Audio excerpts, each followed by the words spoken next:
नमस्कार दर्शकों, मेरे चैनल में आपका बहुत बहुत स्वागत है। आज हम आपके लिए लाए हैं मुंशी प्रेमचंद की कहानी फूस की रात। आप अगर मेरे चैनल पर नए हैं तो चैनल को सब्सक्राइब करें और बेल आइकन दबा दें ताकि मैं आगे जो भी कहानी अपलोड करूं वो आप तक पहुंच जाए। तो ऐसी कई इंटरेस्टिंग कहानियां हम आपके लिए लाते रहेंगे, तो चैनल को सब्सक्राइब करना ना भूलें। तो चलिए शुरू करते हैं मुंशी प्रेमचंद जी की कहानी फूस की रात।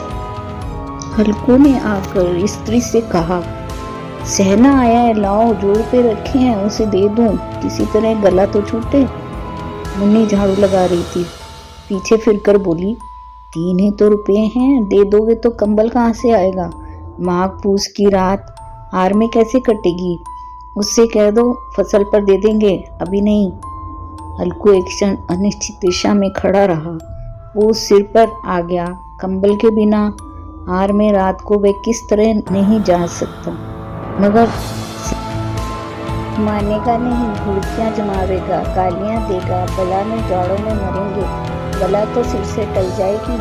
ये सोचता हुआ अपना भारी बर्तन लिए हुए जो उसके नाम को झूठ सिद्ध करता था, इतने से आकर और खुशामद करके बोला, ना दीजिए, गला तो छूटे, कंबल के लिए कोई दूसरा उपाय सोचूंगा। मुन्नी उसके पास से दूर हट गई और आंखें परेटते हुए बोली, कर चुके दूसरा उपाय, जरा सुनो तो कौन सा उपाय करोगे? कोई खैरात दे देगा कंबल, ना जाने कितनी बाकी है जो किसी तरह चुकने ही नहीं आती। मैं कहती हूँ तुम क्यों नहीं खेती छोड़ देते, मर काम करो, उपज हो तो बाकी दे दो। चलो छुट्टी हुई, बाकी चुकाने के लिए ही तो हमारा जन्म हुआ है, पेट के लिए मजदूरी करो, ऐसी खेती से बाज आए। मैं रुपया ना दूंगी, ना दूंगी, हल्कू उदास होकर बोला। तो क्या गाली खाऊं? मुन्नी ने तड़प कर कहा, गाली क्यों देगा, क्या उसका राज है? मगर ये कहने के साथ ही उसकी तनी हुई भुएं ढीली पड़ गई। हल्कू के उस वाक्य में जो कठोर सत्य था वह मानो एक भीषण जंतु की भांति उसे घूर रहा था। उसने जाकर आले पर से रुपए निकाले और लाकर हल्के के हाथ पर रख दिए। फिर बोली, तुम छोड़ दो अब की से खेती, मजूरी में सुख से एक रोटी तो खाने को मिलेगी, किसी की धौंस तो ना रहेगी। अच्छी खेती है, मजूरी करके लाओ, वह भी उसी में झोंक दो, उस पर धौंस। हल्कू ने रुपए लिए और इस तरह बाहर चला मानो अपना हृदय निकाल कर देने जा रहा हो। उसने मजूरी से एक एक पैसा काट कर 3 रुपए कंबल के लिए जमा किए थे। वह आज निकले जा रहे हैं। एक एक पग के साथ उसका मस्तक अपनी दीनता के भार से दबा जा रहा था। फूस की अंधेरी रात, आकाश पर तारे भी ठिठुरते हुए मालूम होते थे। हल्कू अपने खेत के किनारे ऊख के पत्तों पर एक छतरी के नीचे बांस के खटोले पर अपनी पुरानी गाड़े की चादर ओढ़े पड़ा कांप रहा था। खाट के नीचे उसका संगी कुत्ता जबरा पेट में मुंह डाले सर्दी में कुकू कर रहा था। 2 में से एक को भी नींद ना आती थी। हल्कू ने घुटनियों को गर्दन में चिपकाते हुए कहा, क्यों जबरा, जाड़ा लगता है? कहता तो था घर में पुआल पर लेट रहे, तो यहाँ क्या लेने आए थे? अब खाओ ठंड, मैं क्या करूं? जानते थे मैं यहाँ हलवा पूरी खाने के लिए नहीं आया हूँ। दौड़े दौड़े आगे चले आए। अब रो नानी के नाम को। जबरा ने पड़े पड़े दुम हिलाई और अपनी कुकू को दिल बनाता हुआ एक बार जमाई लेकर चुप हो गया। उसकी श्रावण बुद्धि से शायद ताड़ लिया, स्वामी को मेरी कुकू से नींद नहीं आ रही है। हल्कू ने हाथ निकालकर जबरा की ठंडी पीठ से लाते हुए कहा, कल से मत आना मेरे साथ, नहीं तो ठंडे हो जाओगे। ये रांड पछुआ ना जाने कहाँ से बर्फ लिए आ रही है। उठूं फिर एक चिल्लम भरूं, किस तरह रात तो कटे। 8 चिल्लम तो पी चुका। ये खेती का मजा है और एक एक भगवान ऐसे पड़े हैं जिनके पास जाड़ा जाए तो गर्मी से घबराकर भागे। मोटे मोटे गद्दे, लिहाफ, कंबल, मजाल है जाड़े का गुजर हो जाए। तकदीर की खूबी, मजूरी हम करें, मजा दूसरे लूटें। हल्कू उठा, गड्ढे में से जरा सी आग निकालकर चिल्लम भरी। जबरा भी उठ बैठा। हल्कू ने चिल्लम पीते हुए कहा, पिएगा चिल्लम? जाड़ा तो क्या जाता है, जरा मन बदल जाता है। जबरा ने उसके मुंह की ओर प्रेम से छलकती हुई आंखों से देखा। हल्कू, आज और जाड़ा खा ले, कल से मैं यहाँ पुआल बिछा दूंगा, उसी में घुसकर बैठना, तब जाड़ा ना लगेगा। जबरा ने अपने पंजे उसकी घुटनियों पर रख दिए और उसके मुंह के पास अपना मुंह ले गया। हल्कू को उसकी गर्म सांस लगी। चिल्लम पीकर हल्कू फिर लेटा और नीचे करके लेटा कि चाहे कुछ हो, अब की सो जाऊंगा, पर एक ही क्षण में पर जाड़ा किसी पिशाच की भांति उसकी छाती को दबाए हुए था। जब किसी तरह ना रहा गया तो उसने जबरा को धीरे से उठाया और उसके सिर को थपथपाकर उसे अपनी गोद में सुला लिया। कुत्ते की देह से जाने कैसी दुर्गंध आ रही थी, पर वह अपनी गोद में चिपटाए हुए ऐसे सुख का अनुभव कर रहा था जो इधर महीनों से उससे ना मिला था। जबरा शायद ये समझ रहा था कि स्वर्ग यही है, और हल्कू की पवित्र आत्मा में तो उस कुत्ते के प्रति घृणा की गंध तक न थी। अपने किसी अभिन्न मित्र या भाई को भी वह इतनी ही तत्परता से गले लगाता। वह अपनी दीनता से आहत ना था जिसने आज उसे इस दशा को पहुंचा दिया था। नहीं, इस अनोखी मैत्री ने जैसे उसकी आत्मा के सब द्वार खोल दिए थे और उनका एक एक अणु प्रकाश से चमक रहा था। सहसा जबरा ने किसी जानवर की आहट पाई। इस विशेष आत्मीयता ने उसमें एक नई स्फूर्ति पैदा कर दी जो हवा के ठंडे झोंकों को तुच्छ समझती थी। मैं झपट कर उठा और छपरी से बाहर आकर भौंकने लगा। हल्कू ने उसे कई बार चुमकार कर बुलाया, पर वह उसके पास न आया। हार में चारों तरफ दौड़ दौड़ कर भूखता रहा।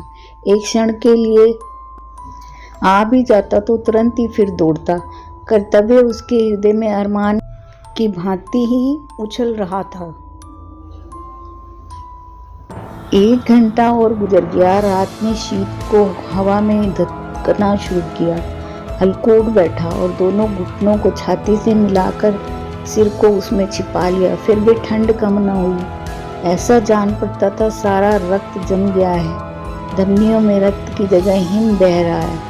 उसने झुककर आकाश की ओर देखा। अभी कितनी रात थी। सप्तऋषि अभी आकाश में आधे भी नहीं चढ़े। ऊपर आ जाएंगे तभी सवेरा होगा। अभी प्रहर से ऊपर रात है। हल्कू के खेत में कोई एक गोली के टप्पे पर आमों का एक बाग था। पतझड़ शुरू हो गई थी। बाग में पत्तियों का ढेर लगा हुआ था। हल्कू ने सोचा चलकर पत्तियां बटोरूं और उन्हें जलाकर खूब तापूं। रात को कोई मुझे पत्तियां बटोरता देखा तो समझे कोई भूत है। कौन जाने कोई जानवर ही छिपा बैठा हो, मगर अब तो बैठे नहीं रहा जाता। उसने पास के अरहर के खेत में जाकर कई पौधे उखाड़ लिए और उनका एक झाड़ू बनाकर हाथ में सुलगता हुआ उपला लिए बगीचे की तरफ चला। जबरा ने उसे आते देखा तो पास आया और दुम हिलाने लगा। हल्कू ने कहा, अब तो नहीं रहा जाता जबरू, चलो बगीचे में पत्तियां बटोर कर तापें, ठाठे हो जाएंगे तो फिर आगे सोएंगे, अभी तो बहुत रात है। जबरा ने कूकू करके सहमति प्रकट की और आगे आगे बगीचे में चला। बगीचे में खूब अंधेरा छाया हुआ था और अंधकार में निर्दय पवन पत्तियों को कुचलता हुआ चला जाता था। वृक्षों से ओंठ की बूंदें टप टप नीचे टपक रही थी। एकाएक एक झोंका मेहंदी के फूलों लिए हुए आया। हल्कू ने कहा, कैसी अच्छी महक आई। जबरू, तुम्हारी नाक में तो सुगंध आ रही है। जबरा को कहीं जमीन पर एक हड्डी पड़ी मिल गई थी। वह उसे चिचोड़ रहा था। हल्कू ने आग जमीन पर रख दी और पत्तियां बटोरने लगा। जरा देर में पत्तियों का ढेर लग गया। हाथ टुरे जाते थे, नंगे पांव गले जाते थे और वह पत्तियों का पहाड़ खड़ा कर रहा था। इसी अलाव में वह ठंड को जलाकर भस्म कर देगा। थोड़ी देर में अलाव जल उठा। उसकी लौ ऊपर वाले वृक्ष की पत्तियों को छू छू कर भागने लगी।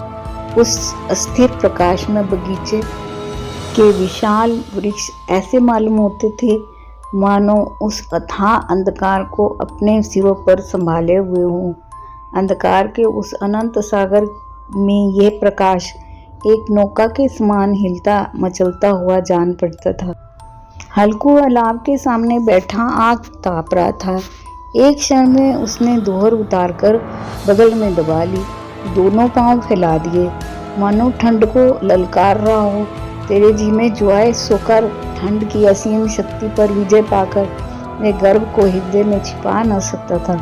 उसने जबरा से कहा, क्यों जब्बर, अब ठंड नहीं लग रही ना?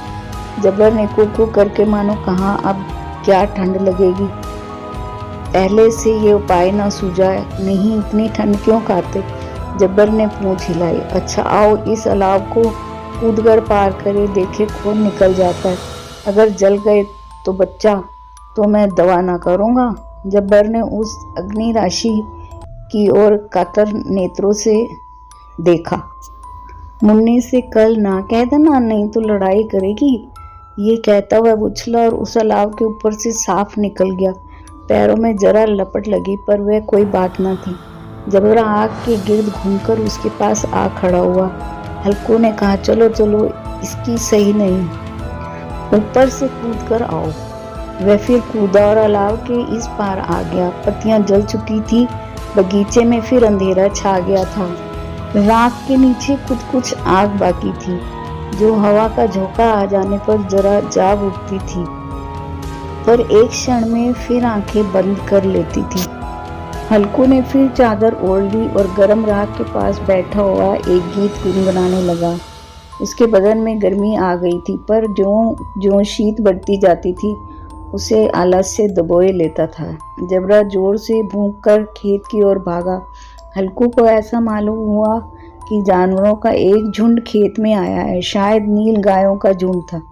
उनके कूदने दौड़ने की आवाज़ें साफ कान में आ रही थी।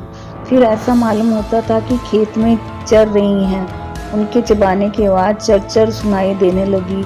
उसने दिल में कहा, नहीं, नोच ही डाले, मुझे भ्रम हो रहा है। कहाँ, अब तो कुछ नहीं सुनाई देता। मुझे भी कैसा धोखा हुआ। उसने जोर से आवाज़ लगाई, जबरा जबरा। जबरा भूखता रहा, उसके पास न आया। फिर खेत के चरे जाने की आहट मिली। अब वह अपने को धोखा न दे सका। उसने अपनी जगह से हिलना जहर लग रहा था, जैसे दंदाया हुआ। इस जाड़े पाले में खेत में जाना, जानवरों के पीछे दौड़ना, ऐसा है जान पड़ा। वह अपनी जगह से ना हिला। उसने जोर से आवाज़ लगाई, ली हो ली हो ली हो। जबरा फिर भूख उठा। जानवर खेत चर रहे थे, फसल तैयार है। कैसी अच्छी खेती थी, पर ये दुष्ट जानवर इसका सर्वनाश किए डालते हैं। हल्कू पक्का इरादा करके उठा और 2-3 कदम चला, पर एकाएक हवा का ऐसा ठंडा चुभने वाला बिच्छू के डंक का सा झोंका लगा कि वह फिर बुझते हुए अलाव के पास आ बैठा और राख को कुरेद कर अपनी ठंडी देह को गरमाने लगा। जबरा अपना गला फाड़ रहा था। नील गाय खेत का सफाया किए डालती थी और हल्कू गर्म राख के पास शांत बैठा हुआ था। अकर्मण्यता ने रस्सियों की भांति उसे चारों तरफ से जकड़ रखा था। उसी राख के पास गर्म जमीन पर वह चादर ओढ़कर सो गया। सवेरे जब उसकी नींद खुली तब चारों तरफ धूप फैल गई थी और मुन्नी कह रही थी, क्या आज सोते ही रहोगे? तुम यहाँ आकर रम गए और उधर सारा खेत चौपट हो गया। हल्कू ने उठकर कहा, क्या तू खेत से होकर आ रही है? मुन्नी बोली, हाँ, सारे खेत का सत्यानाश हो गया। भला ऐसा भी कोई सोता है? तुम्हारे यहाँ मड़ैया डालने से क्या हुआ? हल्कू ने बहाना किया, मैं मरते मरते बचा। तुझे अपने खेत की बड़ी है। पेट में ऐसा दर्द हुआ कि मैं ही जानता हूँ। दोनों फिर खेत के डांड पर आए। देखा सारा खेत रोंदा पड़ा हुआ है और जबरा मड़ैया के नीचे चित लेटा है, मानो प्राण ही न हो। दोनों खेत की दशा देख रहे थे। मुन्नी के मुंह पर उदासी छाई थी, पर हल्कू मुन्नी ने चिंतित होकर कहा, अब मजदूरी करके मालगुजारी भरनी पड़ेगी। हल्कू ने प्रसन्न मुख से कहा, को ठंड में यहाँ सोना तो नहीं पड़ेगा।